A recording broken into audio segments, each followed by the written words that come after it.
Bismillahirrahmanirrahim. Assalamu alaikum students. I welcome you in the third lecture of the chapter Loops and Graphics in Small Basic. In today's lecture we'll talk about while and while loop. So let's start. The while and while loop is used when the loop count is not known beforehand. The condition after while evaluates to either true or false.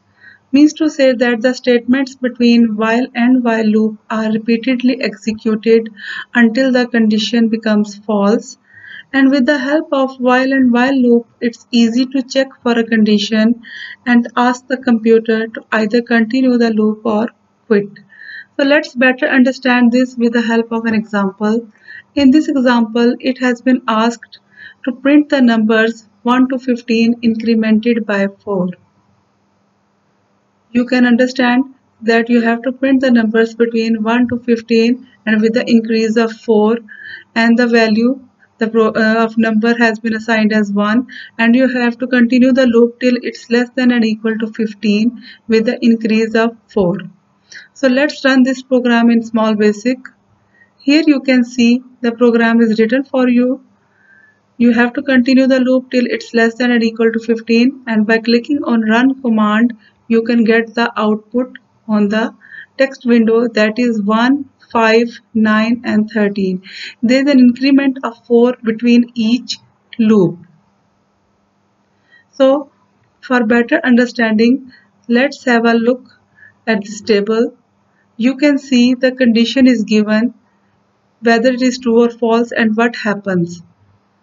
First of all, the number was assigned as 1, that is equal to 15.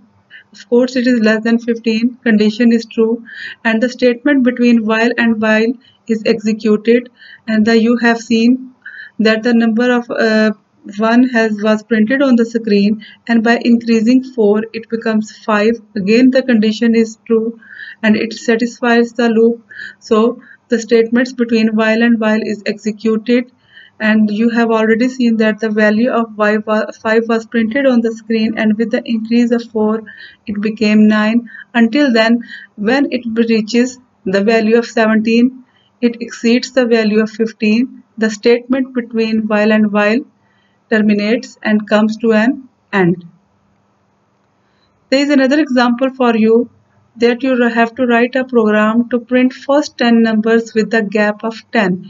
You can see you have to print first 10 numbers, and by easily reading the table of 10 you can find that you have to reach the value of 100. Your loop must be less than or equal to 100. So let's run this program in Small Basic.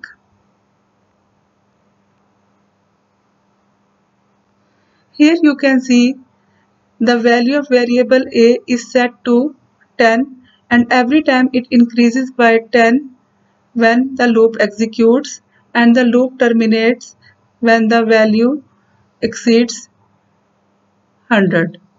You can see you have to run the loop until it's less than or equal to 100 and with the increase of 10. Let's run this program in Small Basic.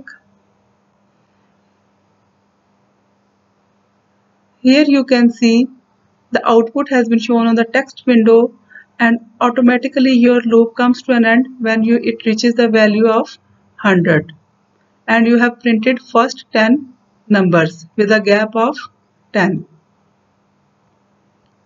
Moving ahead, there is another example for you.